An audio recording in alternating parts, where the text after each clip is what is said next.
भूखे पेट सोते हुए बच्चों को देखकर भूत को उन बच्चों पर दया आ जाती है। वो सोचता है क्यों ना मैं इनकी परेशानी को दूर कर दूं। हो सकता है अच्छे कर्म करने से मुझे भी भूत के जीवन से मुक्ति मिल जाए।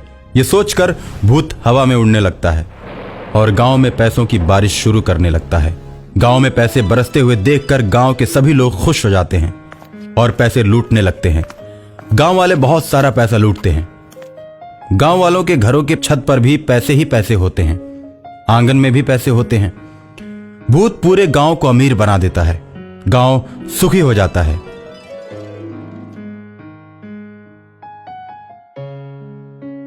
गांव के सभी लोग भर भर पेट भोजन करने लगते हैं।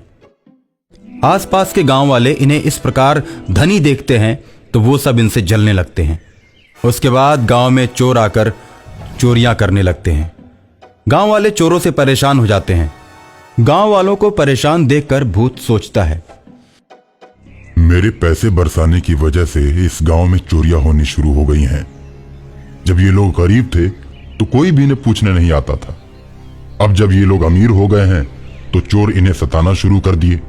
अब मैं चोरों को पकड़ लूंगा। रात में चोर चोरी करने के लिए मुखिया के घर पहुंचते हैं। जैसे ही घर में जाते हैं भूत बाहर से दरवाजा बंद कर देता है और चोर चोर चिल्लाने लगता है। गांव में किसी के चिल्लाने की आवाज सुनकर गांव वाले जग जाते हैं।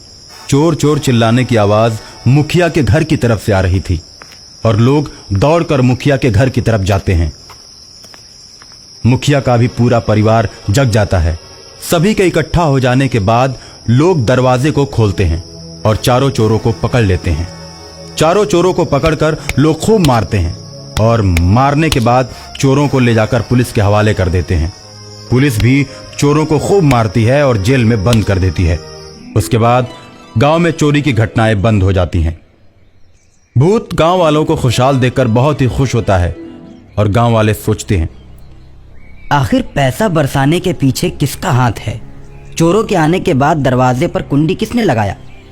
इन सब बातों पर मुखिया के साथ गांव के लोग चौपाल पर विचार करते हैं। दरवाजे पर कुंडी तो मेरे परिवार के किसी सदस्य ने नहीं लगाया। मुझे तो लगता है कि कोई अदृश्य शक्ति हमारे पूरे गांव की मदद कर रही है। हमें उस शक्ति की पूजा करनी चाहिए, चाहे वो जैसी भी हो, जिस रूप में हो। वो हम लोगों का भला सोचती है। हाँ, आखिर उस अदृश्य शक्ति के बारे में हम लोगों को कैसे पता चलेगा? लोग अभी बात कर ही रहे होते हैं कि भूत प्रकट हो जाता है और कहता है, मैं इसी गांव में रहने वाले रामदीन का लड़का हूं। कुछ वर्षों पहले स्कूल से आते समय एक प्रेत ने आम के बगीचे में मुझे मार दिया था। उसके बाद मैं भूत बन गया। मैं हमेशा अपने गांव के भले की बात सोचता हूं और गांव में मैंने ही पैसे बरसाए हैं। चोरों को पकड़वाने में भी मेरा ही हाथ है। मैंने ही कुंडी लगाई थी। वो अदृश्य आत्मा जिसके बारे में तुम लोग चर्चा कर रहे हो, वो मैं ही हूं। भूत के मुंह से ऐसी बातें सुनकर सभी भूत का पांव पकड़ लेते हैं और उसकी आत्मा की मुक्ति के लिए बहुत बड़े यज्ञ का आयोजन करते हैं। बहुत से विद्वानों को बुलाकर मंत्र द्वारा उसकी आत्मा को मुक्त करवा देते हैं और भूत खुशी खुशी सदा के लिए ईश्वर के पास चला जाता है।